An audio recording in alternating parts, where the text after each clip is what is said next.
Shedeur Sanders didn't just walk into Cleveland, he took it, claimed the city, seized the spotlight, and made it painfully clear. There's only room for one quarterback in this house. Word is, Dillon Gabriel tried to push back, tried to match fire with fire. It didn't end well. What started as a simmer turned volcanic. Shoves, shouts, and a full-blown throne war. The Browns coach, ice cold, never blinked. Gabriel, suspended, benched, scrubbed from the depth chart like an old draft. I can't imagine there's many people that think Dillon Gabriel's a better quarterback than Shedeur Sanders. I don't care where they were drafted. And if the Browns are the one team that thinks that, then I'm going to suspect it's not true. They don't know what they're doing. They've been on every quarterback evaluation for 30 years. Right. I never root against anybody. Yeah. But I'd be surprised if Dillon Gabriel's ever a legitimate starting quarterback for the Cleveland Browns. I'd be surprised. I just don't think. Well, then it is a wasted pick because you took him in the top 100. Yeah, but potentially may get away with it because of Shedeur. Meanwhile, Shedeur's moving like the team bus has his name on the plates, and the locker room key fob reads QB1. This isn't some harmless camp duel, this is gridiron Shakespeare. If Aaron Sorkin wrote the dialogue and Vince McMahon directed practice. A fifth rounder, barely mentioned on draft day, has sparked a civil war inside the Cleveland Browns. Power, politics, pride, and smack in the middle, Shedeur Sanders, the rookie no one saw coming.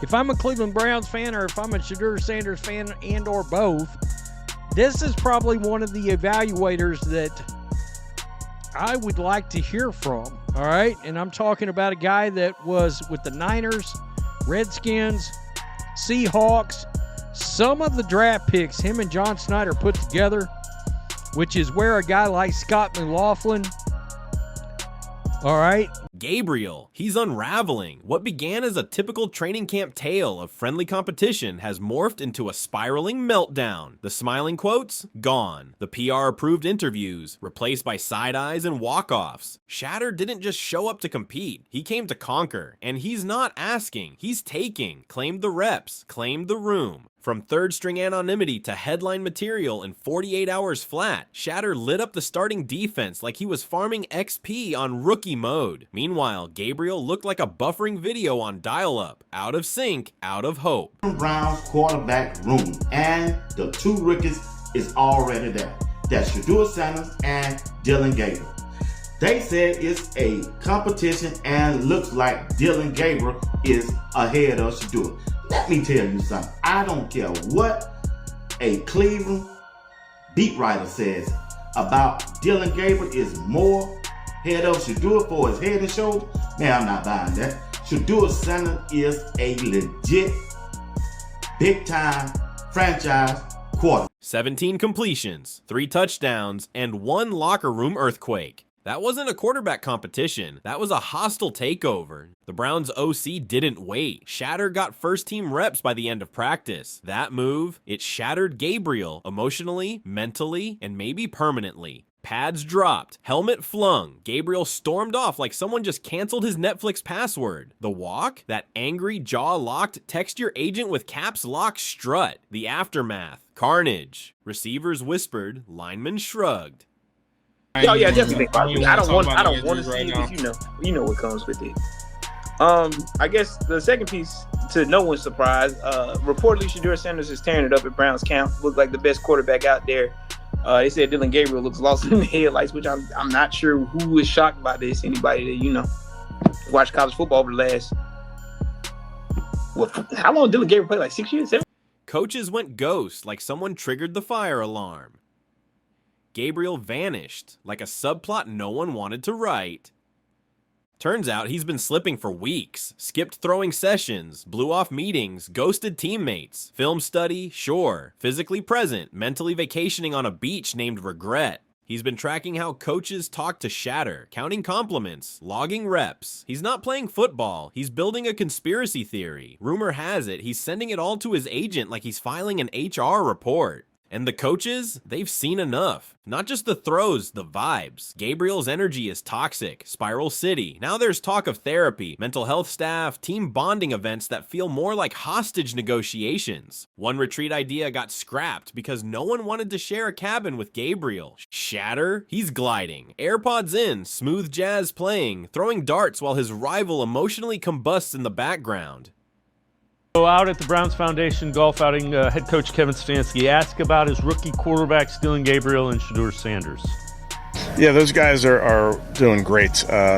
They are both wired to get in early, stay late, put in whatever work is required. They're sponges in the meeting room, which I think is really fun for me. In my vantage point, I get to sit there and watch the two young guys. First in, last out knows the playbook better than the coaches. Mentors younger guys while Gabriel sulks like his prom date just left with someone else.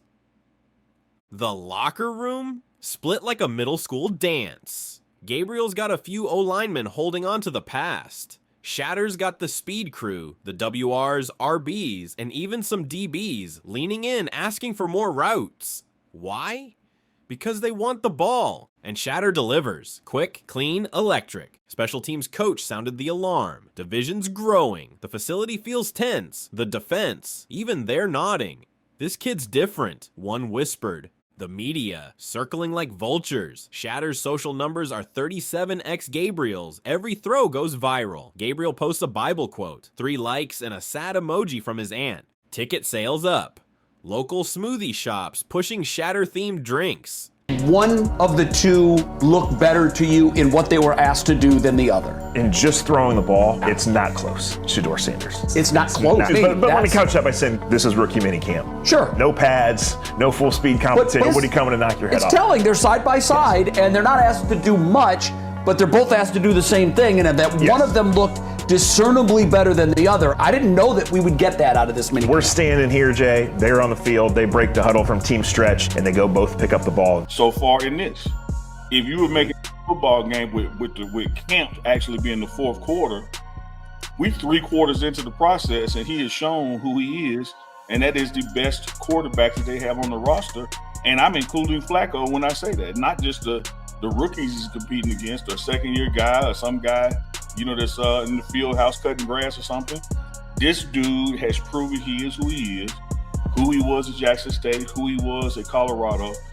Ownership? They're all in. Execs are sliding playbooks across tables with Shedeur's face on the cover. Gabriel might as well be in a witness protection program. But here's the twist. Shedeur's rise is scaring the staff. It's too fast, too hot. They're terrified of frying the circuit. Customized drills, focused mechanics, and a full-on media blackout have been deployed. They're hiding him like he's the last working prototype of a super weapon. But the results? Unquestionable. He's making every throw, hitting every read, winning every room. And Gabriel? The leash is short. Disneyland toddler short. Other GMs are sniffing around, trade calls, feelers, interest, because when you draft a 3rd rounder, crown him the future, and he gets bodied by a sunglasses-wearing 5th rounder with ice in his veins, people talk. Cleveland's entire QB arc is imploding. Gabriel was supposed to be the chosen one. Now he's the cautionary tale. There's talk he won't even look Shedeur in the eye. Meetings? He's checked out, just stares at his cleats and mutters responses. Meanwhile, Shedeur is running routes after practice, asking Gabriel to join. Gabriel doesn't even answer. The team sees it. The culture is splitting. Some players are with the past, others with the future.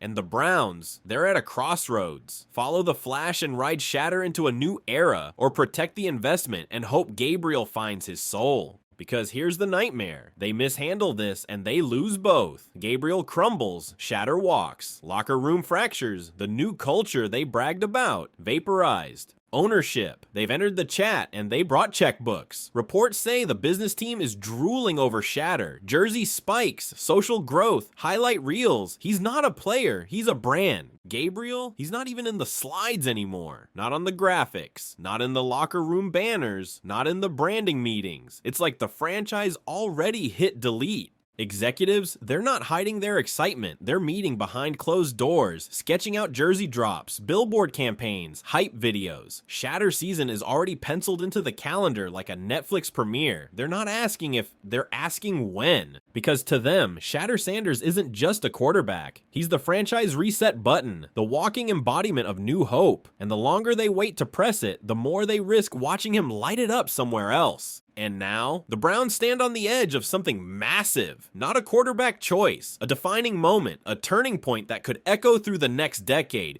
This isn't just about naming a starter. This is a referendum on leadership, locker room control, talent evaluation, emotional intelligence, everything. The league's watching, fans are watching, players are whispering. Do you double down on the safe bet, the polished pre-draft promise who's now cracking under pressure? Or do you unleash the wildfire talent who wasn't supposed to be ready, yet somehow has the whole building orbiting him? Shedeur is 6'2", historically accurate, and I have seen him standing around normal-sized people. He's big. He's a big 6'2". Mahomes is 6'1.5". Aaron Rodgers, you never think about his size. He's 6'1", big calves, big wrists. 6'3", Matt Stafford. 6'4", Jared Goff. 6'6", Joe Flacco.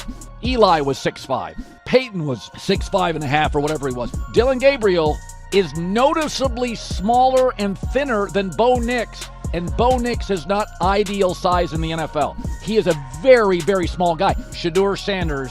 It's gonna be a good game. It's going to be a good game. And, you know, it's Dillon Gabriel's now with the Browns. They got Shedeur Sanders. It sounds like Pickett is the leading guy right now for that quarterback room in Cleveland.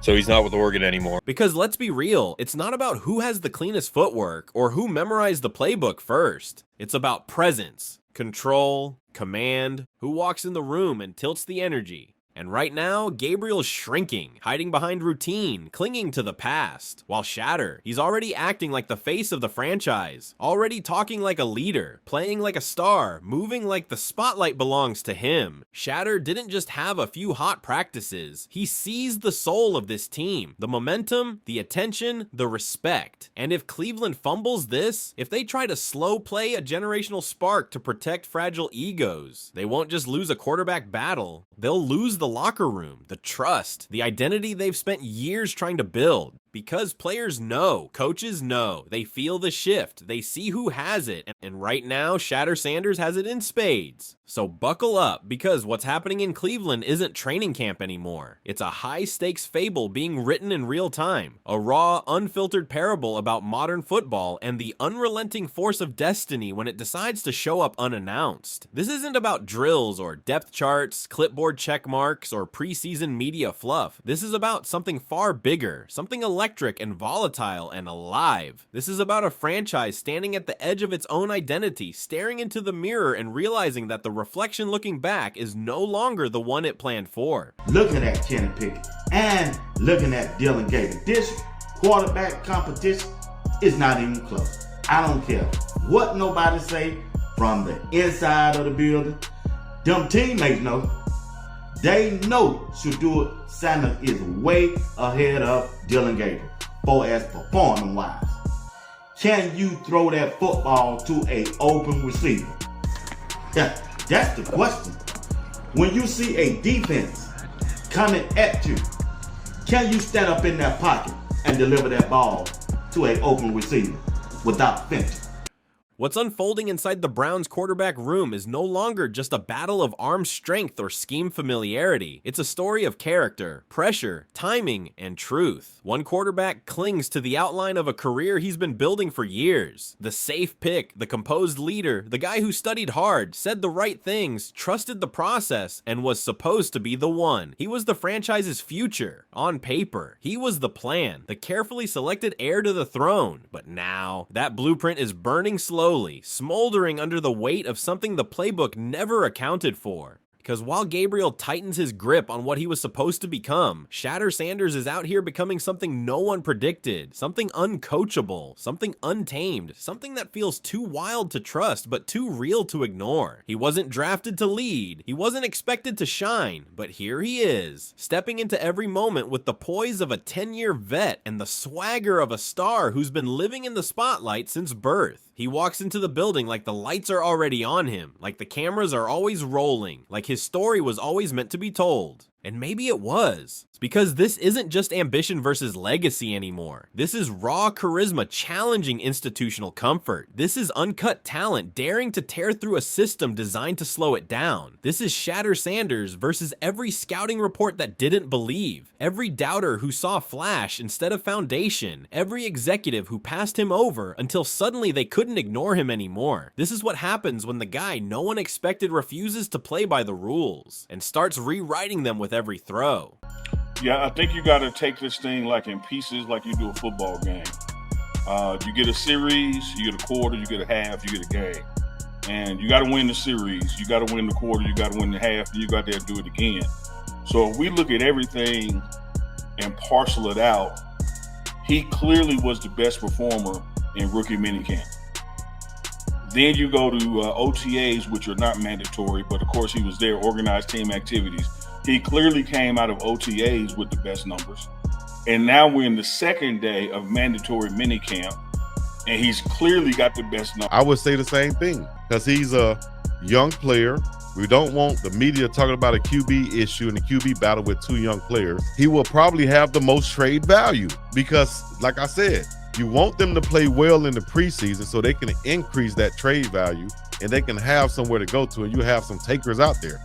If somebody out there sees Dillon Gabriel playing great in the preseason and their quarterback has been playing trash, and now they see that Shedeur is going to be the starter in Cleveland, I would offer some for Dillon Gabriel. So now the Browns have a decision on their hands. No longer about competition, but conviction. Do they double down on the quarterback they thought would lead the charge? The steady hand, the clean resume, the one who did everything right, even as he quietly crumbles under the weight of expectation and envy? Or do they ride the wave of something new and unpredictable and possibly historic, knowing full well that the ride might be bumpy, but the destination could be unforgettable? Because what Shedeur Sanders has done isn't just win practices or impress coaches. He's captured the room, owned the narrative, and taken control of a team's very heartbeat. He's become the gravitational pull inside the facility. Receivers want to run with him. Coaches find themselves designing around him. Executives are dreaming of marketing campaigns with his face front and center. And fans, they're already chanting his name, not in the stands yet, but in group chats, on Reddit threads, in sports bars where believers and skeptics are debating whether the kid is real. Spoiler, he is. And that's the thing no one in the building can ignore anymore. This isn't a hot streak, it's a movement. One quarterback is shrinking inside the shadow of what he was supposed to be, losing reps, losing trust, and maybe, if we're honest, losing himself. The other is growing faster than anyone can keep up with. His confidence towering, his play infectious, his presence undeniable. So let's stop pretending this is a fair fight. This is the moment where a team chooses its soul. Do you protect the plan or embrace the pivot? Do you stand by the narrative you've sold the locker room or take a risk on the one guy who's making them believe again?